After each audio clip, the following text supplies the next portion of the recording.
dipanen di laut berupa ikan lemuru, kemudian dibersihkan sedemikian rupa. Bagian kepala, isian perut, dan bagian buntut ikan dengan cara digunting. Ikan kemudian dicuci. Sisik pada ikan pun dibersihkan dengan cara ini. Kemudian ikan dimasukkan pada kaleng. Selanjutnya ikan di steam atau dikukus agar ikan bisa matang dan terbebas dari mikroorganisme. Oke deh, kalian siap diberi siraman saus tomat. Saus ini dibuat dengan racikan sendiri, kemudian ada tahap sterilisasi agar bakteri mati dengan cara dimasak dalam tungku tertutup. Makanya ikan sarden bisa empuk banget, bahkan tulang pada ikan gak berasa. Selanjutnya produksi mie instan cup. Proses pembuatan mie instan cup gak jauh beda sih dengan pembuatan mie instan biasanya. Ini dia tahap pertamanya. Yaps, bahan utama mie adalah tepung terigu yang dicampur dengan larutan premix. Kemudian diaduk sampai adonan tercampur rata dan kalis. Mie kemasan cup ukurannya lebih kecil dan tipis dengan mie instan biasa. Nah, sekarang mie sudah siap dibentuk dengan cetakan cup sesuai takaran untuk satu porsi. Lanjut, goreng mie dengan minyak panas bersuhu tinggi. Proses inilah yang membuat mie instan menjadi lama daya tahan simpan lamanya. Mantap! Mie kemudian dikemas. Mie instan diciptakan untuk keadaan darurat. Mie instan juga sangat praktis untuk dimakan. Untuk membuat gula, puluhan ton tebu harus melewati mesin Costerier atau mesin pembawa tebu. Mesin akan mengirim tebu-tebu ini ke mesin penggiling. Mesin ini mencacah dan menghancurkan batang-batang tebu sampai menghasilkan mira dan ampas tebu. Tahap selanjutnya adalah penurunan kadar gula mira tebu dengan pemanasan pada suhu 75 derajat Celcius. Tambahkan bahan penggumpul untuk mengendapkan pada mira. Mira yang sudah jernih akan kita kurangi kandungan airnya nih.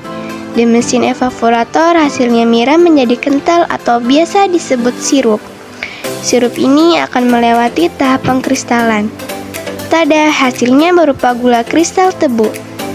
Gula siap kita kemas deh. Selanjutnya proses pembuatan permen Chupa Chups.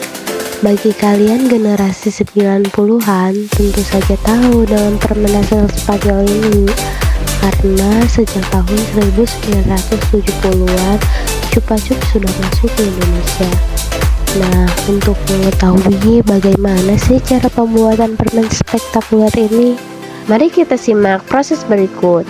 Semua dimulai dari bahan dasar yang berupa gula dan sirup glukosa. Bahan dasar ini dicampur dengan sebuah mesin yang sekaligus memanaskan bahan dasar tadi dengan suhu di atas 100 derajat Celcius. Membuahkan adonan seperti lem kayak gini. Selanjutnya adonan diberikan perasa dan dicampurkan dengan mesin super besar.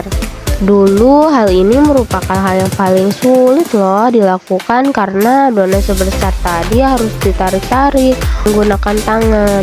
Wah, jadi kebayang dong capeknya gimana. Selanjutnya masuk ke mesin pembentuk, di mana mesin ini memberi bentuk bulat dan memberi stik pada adonan tadi. Kemudian dikemas. Ini dia nih pabrik pembuatan stik jagungnya. Jadi beras jagung inilah yang menjadi bahan utama untuk membuat snack. Sebelum diolah, beras jagung harus diproses dalam mesin yang berputar ini. Beras akan dicampur dengan air terus diputar deh selama 1 jam. Ini dia mesin ajaibnya yang mencetak beras jagung langsung jadi snack. Di dalam mesin inilah beras jagung akan dimatangkan dengan suhu panas. Kemudian tercetak segitiga-segitiga kecil. Wah, keren ya. Proses cetak ini gak butuh waktu lama kok. Dalam waktu 3 detik, beras jagung sudah siap jadi snack-snack mungil. Waktunya kita panggang. Ini dia nih istimewanya. Dipanggang bukan digoreng. Terakhir baru deh pemberian bumbu.